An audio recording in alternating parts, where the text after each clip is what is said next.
Denver Broncos outside linebacker Von Miller is taking a firm stance on his leadership and says that a sense of urgency has to happen now. A look at the Broncos leadership with Von Miller, not to mention we take a look at our players to watch in Sunday's game against the Washington football team and keys to victory and much more on today's brand new episode, Locked on Broncos.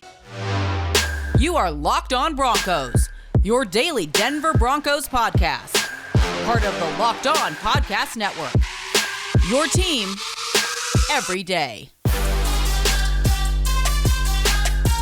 What's up, Broncos Country? Welcome back into a brand new episode of Locked on Broncos, your daily Denver Broncos podcast here on the Locked on NFL Network, your team every day from the South Stands to the end zone. I'm your host, as always, Cody Roark, joined alongside by co-host Sayre Bedinger. Both of us, we cover the Denver Broncos for the Locked on NFL Network and 9 News. Make sure you follow and subscribe. Free and available everywhere you get your podcast. Thank you for making Locked on Broncos your first listen of the day. And if you'd like to watch us, make sure you type in Locked on Broncos on YouTube. Hit that subscribe button. Turn on notifications so you never miss out on a day's worth of Denver Broncos news content coverage. Sayre, my friend, we are just 48 hours away from kickoff. The Denver Broncos taking on the Washington football team. Very excited, as always, to break down the game with you here in detail today. I can't wait, man. I can't wait. It's going to be Halloween. So if, after the game, I'll be running around dressed up like a green Power Ranger, Cody, the things that we do for our kids. So I'm really excited for it. I didn't dress up a ton as a kid. So, I might as well live it out right now, my childhood. So Halloween, the Broncos are going to get a win, first of all. Second of all, I'm going to steal a bunch of my kids' candy from trick-or-treating. It's going to be a great day. I can already feel it coming. Hey, I'm with you there, my friend. Obviously, you got the niece. We're going to go trick-or-treating as well. And, like I said, hopefully everyone stays safe, has a great Halloween. Obviously, the Broncos play on Halloween Day, so make sure you don't have any plans during time. Kickoff, obviously, in the afternoon, 2:25 p.m. Mountain Time for the Broncos and the Washington football team. And really, Sayre, one thing I'm looking forward to is Peyton Manning being honored with his Ring of Fame and his statue during the game, 12:30 p.m. It's going to be the unveiling outside the plaza next to all the other statues. And then at halftime, you're going to see him get his banner officially hung up at Empower Field at Mile High. Just, real quick, talking about that, it's crazy to think that for Peyton Manning, going back to his 4-year stretch here with the Denver Broncos, 2 Super Bowl appearances, just countless memories. I don't know if there's ever going to be another performance like that for a Denver Broncos quarterback ever. It's hard to see right now. It's really tough to see, Cody. Definitely that performance from Peyton Manning was unbelievable. I'll never forget. I was still using a BlackBerry when they signed Peyton Manning, and I think I probably threw it about 30 feet in the air when I read the tweet come across that they signed him. And it just so happened to be one of my days off during the week. I was in college at the time, and it was just such an amazing run from that point on. Just the excitement around the team, it completely changed everything, and it changed. It could change a lot of things going forward in the future. We've talked about Peyton Manning potentially, being interested in having a stake in Denver Broncos ownership. That would be really fun if that ever comes to fruition. Even if not, what an amazing 4-year run, and ironically, the 3 years that Peyton Manning was playing at his best didn't end in a title. And when he needed to be carried is when the Broncos actually won it all. And so cool to see him ride off into the sunset. The Broncos obviously are a huge part of his, NFL legacy. And he treats them that way, which is really cool to see. It's almost, I hate to even say it like this, because Colts fans, if they would ever listen to this, they would hate me for it. But man, it almost feels like Peyton prefers the Broncos. So I definitely think, he's a Bronco for life. I don't know how many guys are in the Ring of Fame with 4 years on the team.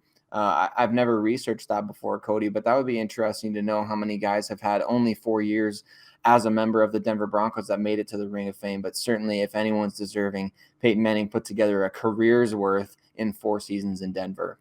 Yeah, I know Peyton Manning's maybe setting the tone for that too. I think Aqib Talib will eventually be deserving of having that same honor here for the Denver Broncos. You miss seeing guys like that here on this team, and the Broncos have been lacking that. But, one guy that's been a constant since Super Bowl 50, that's Von Miller, Sayre, and obviously a lot of questions pertaining to his game status this weekend. He's questionable, did not practice on Thursday at the team facility, but he's the type of player that I think could go all week without practicing, and then if he feels good, he'll give it a go. We know that to be Von Miller. That's the case with him normally. But he was very very candid. The other day we heard from Teddy Bridgewater said went out there in the media session and said, it's not time to panic, but it's almost time.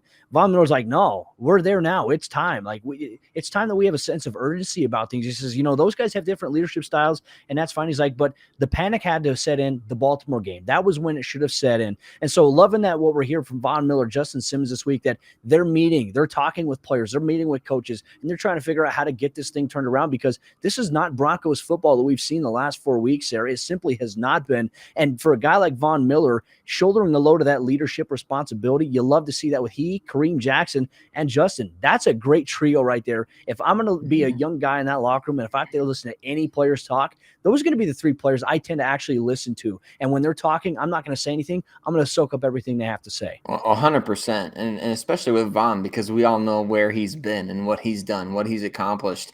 He's done literally everything and anything that any young NFL player would hope to accomplish as an NFL player. I mean, he was the Rookie of the Year, Super Bowl MVP, Pro Bowl, All-Pro. He's done it all. He got a huge contract. So everything that Von Miller has done, people should be following, at least in terms of football, in terms of playing the game. He does everything right, working off the field, doing all that stuff. So it's absolutely right. Von Miller is correct. This is the time to be panicking. Look, everybody in Broncos country right now is already talking about, and we've even talked about this too, Cody, like the possibility of who could be the next head coach, or what's going to happen beyond 2021. But man, Von Miller and Justin Simmons and Kareem Jackson, they don't care what's happening beyond 2021. And I'll go a step further and say this, Cody.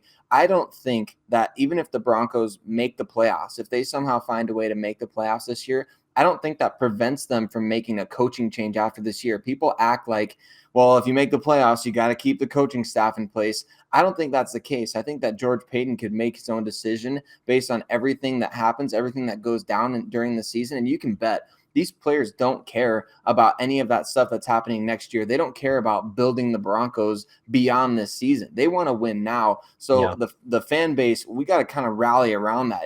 There's still 10 games left until the Broncos are mathematically eliminated from playoff contention. We should be all in on making the playoffs, and not to save Vic Fangio's job or Pat Shurmur's job or Teddy Bridgewater keeping the QB spot. But it should be because that's what's best for the team. That'll make them more attractive to potential owners, potential head coaches, all those different types of things. Winning cures a lot. It really does. And when you're losing too, I think the attitude by the fan base and by other people changes towards certain players. Like when the Broncos lose, the attitudes towards guys like Justin Simmons, Von Miller, who do so much for them, it all of a sudden it becomes flipped. It becomes reversed. And those guys are often under scrutiny over things that pretty much aren't in their control. The whole thing with Von last week, he talked about it going into the game and wants to kill the offensive tackle, but, and he had all these fans piling on him. Oh yeah, what'd you do, Von? Where'd you go? But, a lot of those people didn't actually go through and watch him. They just watched the box score. But, and I understand that's where Broncos country is frustrated. I mean, the losing takes its toll on everybody. I get it, Broncos country. We've had several people in the comment section on YouTube say, hey, I'm not watching another game until they win. And look, that's your right. I respect that. I'm not going to tell you how to be a fan or how to root for your team. That's not my place. I respect your position. But like Sayre said, until they're mathematically eliminated, there's still always a chance. So you never know. It's not how you start, it's how you finish. And I know it sounds like the eternal optimist in me, but you know what, Sayre? That's what I get paid to do. I get paid to look at everything from both sides of the coin, my friend, alongside with you. So very blessed in that regard. But Broncos country coming up here in just a moment. Sayre and myself, we're going to get into our players to watch on the offense and defensive side of the ball. Who we got our eyes on in Sunday's matchup against the Washington football team? That's coming up here in just a moment. But I want to tell you about the sponsor of today's episode, Locked On Broncos, and that's our good friends over there at McDonald's, proudly serving communities since 1965. It's a place where friends and family can come to reconnect, not to mention it's also a place where classmates can meet up for a study group. It's where football fans can get together for a morning pregame ritual, or if you want to get a cup of coffee with a friend, McDonald's is the place to go. Win or lose, it's where teammates, competitors, and even the home team or the away team, they can come together and recharge. It's the place you always look forward to stopping to when you're on a long road trip to rest your legs and to stretch. And you know my routine every single time on Wednesdays, my days off, I always go to McDonald's, get the breakfast sandwich, and we've had listeners of Locked On Broncos send in pictures of them getting a McRoark, which is a sausage, egg, cheese McMuffin with a hash brown in the middle. We appreciate all the support. Let's make it a thing. Hashtag McRoark here on the Locked On Broncos podcast. They have a variety of different things you can get to, whether it's ice cream, whether it's delicious treats, or if you want a Big Mac, they have all that stuff for you there at McDonald's. So check it out today. So head to your local McDonald's to refuel and reconnect, courtesy of the Locked On Broncos podcast. Ba-da-ba-ba-ba. Sayre, I'm loving it. All right, Broncos Country, getting into our second half action on today's episode, Lockdown Broncos, getting into our players to watch and the Washington football team. This is an interesting matchup, the dynamics between both these teams. Yesterday's episode, Lockdown Broncos, we had a little bit of a crossover with David Harrison, host of the Lockdown Washington football team, to talk about this matchup in general. But before we dive a little bit deeper into our players to watch, Sayre, I want to tell the NFL community and Broncos Country, I want to tell them thank you for making Lockdown Broncos their first listen of the day. And you know that we've got you covered on all things NFL here on the Lockdown Podcast Network, both the NFL trade deadline coming up. Don't miss out on our live NFL trade deadline show featuring myself, Ross Jackson, and the local experts on the biggest stories covering their teams, the NFL trade deadline. We have you covered. That is coming your way live Tuesday from 3 p.m. to 5 p.m. Eastern time here on the Locked On NFL YouTube channel. So be sure to subscribe to that. Check it out for the live NFL trade deadline preview show. Sayre, I'm looking forward to that, but I'm looking forward to this matchup even more. Let's start on the offensive side of the ball. Sayre, when you're taking a look at all the players that the Denver Broncos have and an offensive unit that has struggled, who do you have your eye on this week that you think can make a big impact? Well, I think I speak for a lot of us in Broncos country, Cody, when I say Jeudy. And we've said it before. We'll say it again. 1, 2, Jerry's coming for you. So Washington better be ready. I think it's going to be a huge deal, not to continue to pile on Vic Fangio, but I think Jerry Jeudy actually very drastically changes the way teams have to defend the Denver Broncos offense. Of course, if the Broncos are going run, pass, it's not going to matter.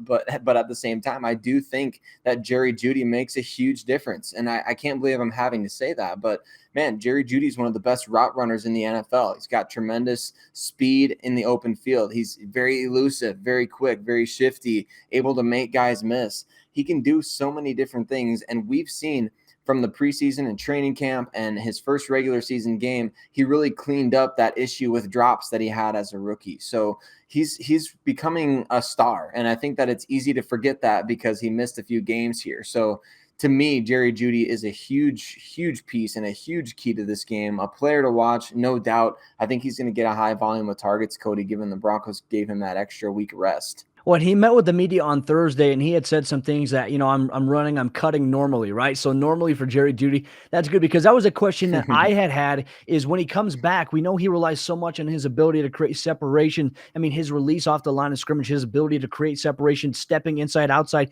with his footwork, with planning and cutting specifically.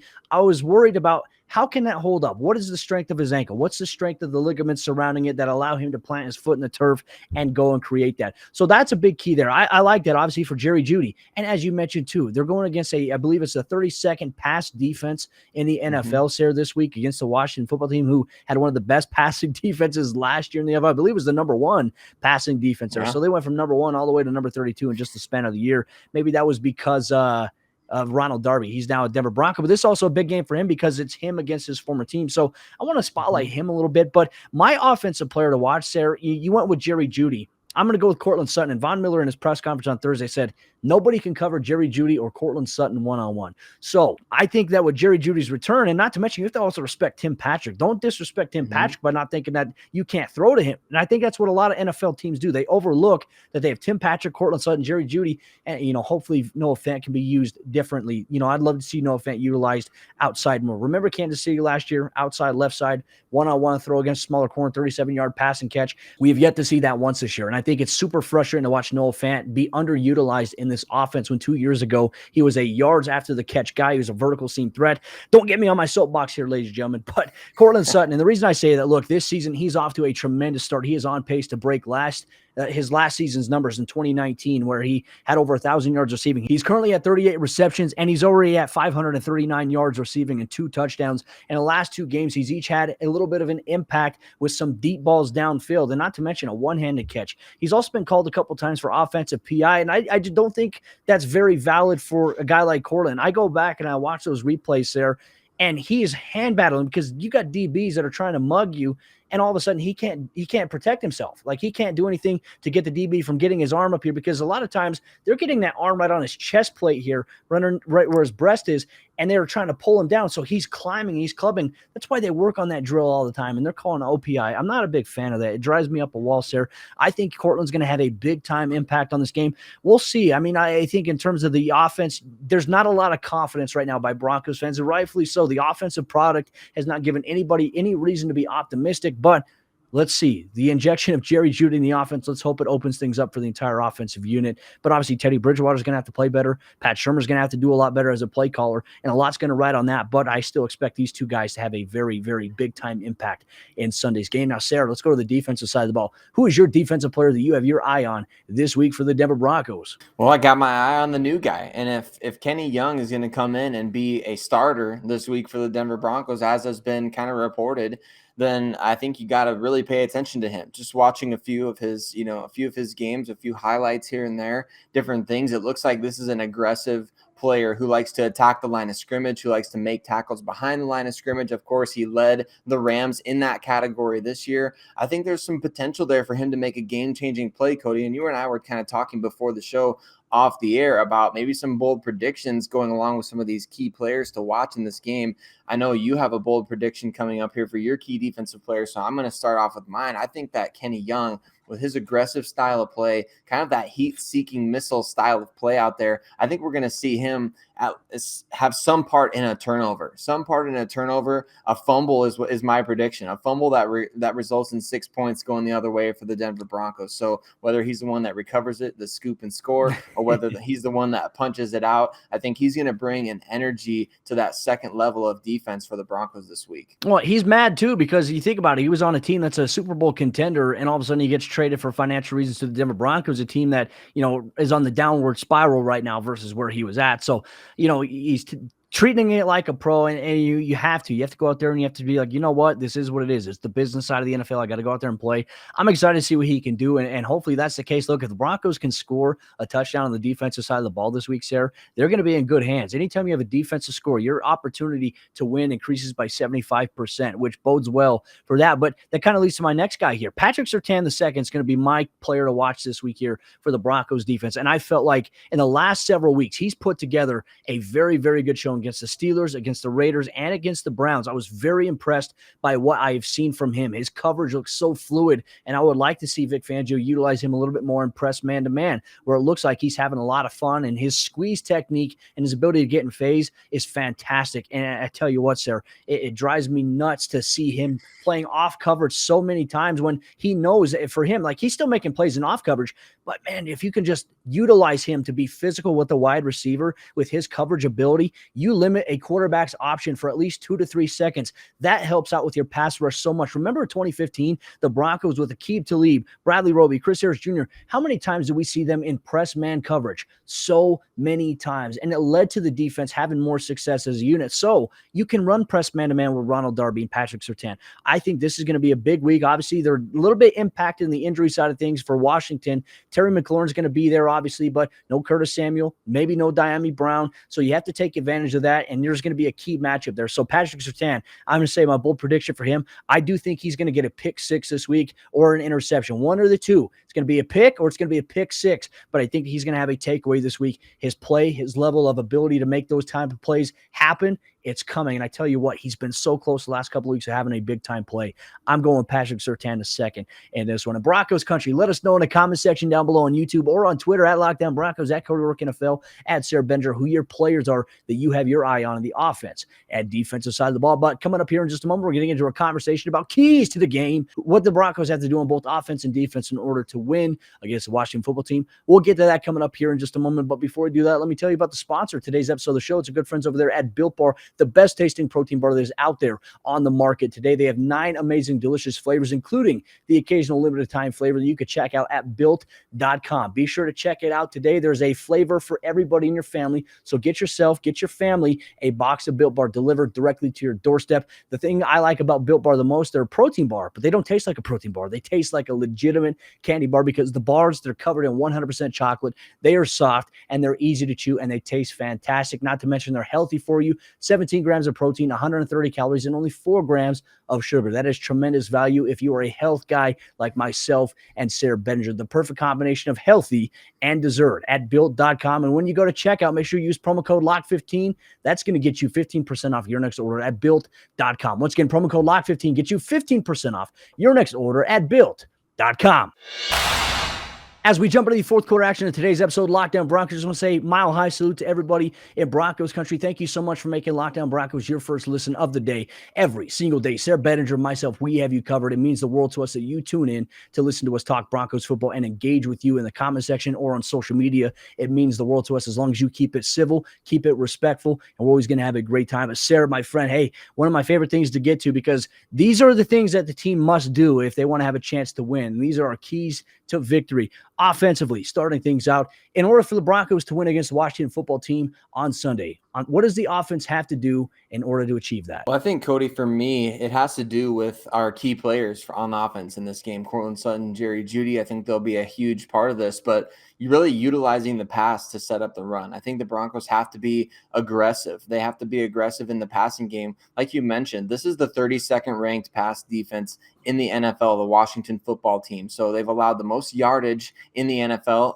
through the air, and they've also allowed the most passing touchdowns in the NFL this season. 19 touchdowns allowed in the passing game. So this is an opportunity for the Broncos to really take advantage there, whether they're going deep downfield, whether they're trying to take advantage of yards after the catch, whatever the case may be. The Broncos kind of have to have that alpha mentality in the passing game this week, in my opinion, to really win this game. And I think to get Teddy Bridgewater's confidence back up, right? I mean, he's had 4 pretty bad games in a row. And the Baltimore game, that's tough. He got a concussion. So I'll say he's had 3 pretty bad games in a row. And it's been a tough month of October for the offense. And so I think really being aggressive in the passing game, getting the ball downfield, pushing the ball downfield, being intentional about that, letting Teddy Bridgewater kind of sling it around. And I know, of course, there'll be some pushback on that because people want to knock his arm strength, but man, he can make the throws. He's got to step into it. He's got to stop stepping into pressure. To me, utilize the pass to set up the run this week. I like your touch on aggressiveness there too, because what my key is for the offense, in order to really do that, you have to have a sense of urgency. And Sayre, I know it worked in the first 3 weeks. When the Broncos have a lead, this strategy works out. You can wait till the play clock hits 2 or it hits 1 second to snap the ball when you have a lead, because it gives you more time of possession. But the thing is, when the Broncos, if they're either trailing or if the game is tied, they've got to stop getting to the point where they're getting the play call usually around 20 seconds. Teddy's getting under center. He's in shotgun. He's looking around. And by the time the ball is snapped, it's usually 3, 2, or 1 seconds left. We never see the ball snapped when there's 15 seconds or even 10 seconds. A little bit of urgency. That's one thing I want to see, because I was very disappointed in the overall sense of urgency last week in the final 7 minutes of the game against the Cleveland Browns. You're down 10 points and you're pretty much walking down the field and you're taking precious time off the clock. That's on the coaches. That's also on the players to be able to do it. So Teddy Bridgewater, a big time week for him in terms of bouncing back. He needs it in a big way. Pat Shurmur needs it in a big way, but it's not going to happen. That change won't happen unless there's a little bit of a sense of urgency in what they do. And that's really been the theme, Sayre. I mean, the last couple of games, they've come out and they have had a lack of urgency. And it started with the Pittsburgh Steelers game. They came out on fire against the Baltimore Ravens on defense, but the offense couldn't do anything. And then against the Steelers, the whole team came out flat. That has been a noticeable trend for this team for the last couple of weeks. It's been very, very concerning. They fizzle out when they get off to a hot start, and it doesn't last. So now, sense of urgency, try to find balance. That's the key on the offensive side of the ball here for the Broncos here against the Washington football team. Now, Sayre, let's open it up now. Defensively, what's your key to victory? Man, defensively, this is a Washington team. I think that they've got an opportunity here for the Denver Broncos to kind of get right. I mentioned that in the crossover episode, but Taylor Heinicke, not exactly the A-list of quarterbacks, right? So we know that he's capable. I mean, he's capable of filling up the stat sheet. He can run. You know, he's had a couple of multi-touchdown games this season, so he's definitely no hack out there. At the same time, Cody, I really expect big things from the Denver Broncos secondary this week. So my key defensively is for the secondary to really put on the clamps. And I love your player of the game defensively, Pat Surtain II.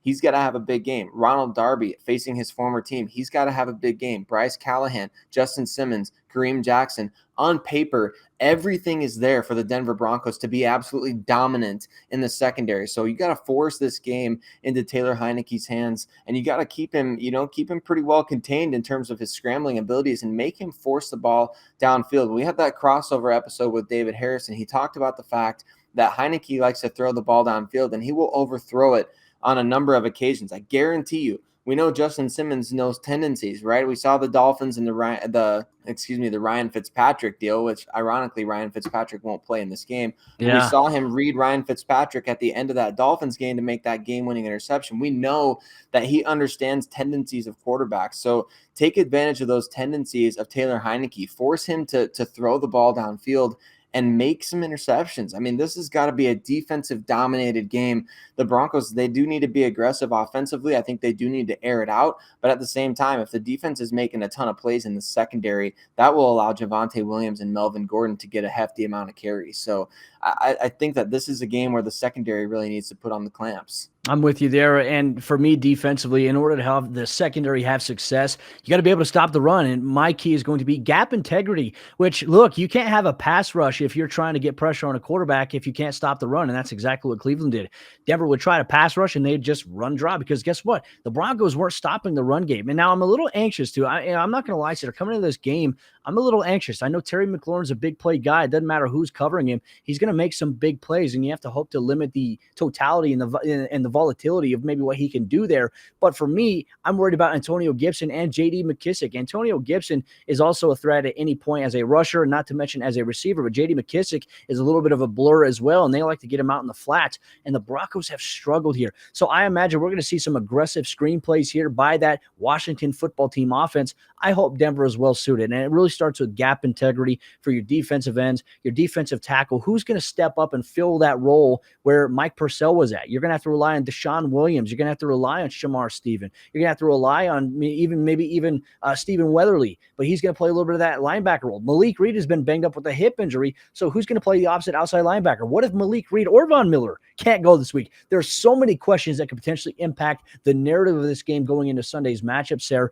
It's just really hard, but got to get back to basics. The Broncos have to find a way to stop the run, and if they can do that, limit those opportunities, you're going to force Taylor Heinicke to try to air it out. And I think that the Broncos secondary, they're going to play a little bit more conservative this week. I think they're going to not worry too much about the short stuff, but they're going to protect deep and then rally short, which is something that they need to. They have the talent. They have the guys that have the ability to do that. It's all about execution, and it's going to be a very, very big point this week, Sayre. But as always, my friend, great talking Broncos football with you here. Players to watch, keys to victory, and even some of the key storylines here. Let us know what you thought about Von Miller's comments from his press conference on Thursday, not to mention who your players are that you have your eye on in this matchup specifically, and your keys to victory on the offense and defensive side of the ball. Comment in here on the YouTube comment section with your keys to victory and players to watch. We'll react. We'll interact with you here in the comment section as well. But Broncos Country, thank you so much for making Locked On Broncos your first listen of the day every single day. Both Sayre, Bedinger, myself, we pride ourselves on being able to bring Broncos Country an objective point of view on all things orange and blue. But with that said, stay tuned. We'll got you covered on Sunday with the Locked On Broncos post-game report here on the YouTube channel. Make sure you hit that subscribe button, turn on notifications so you don't miss out on all the coverage. And as always, go Broncos.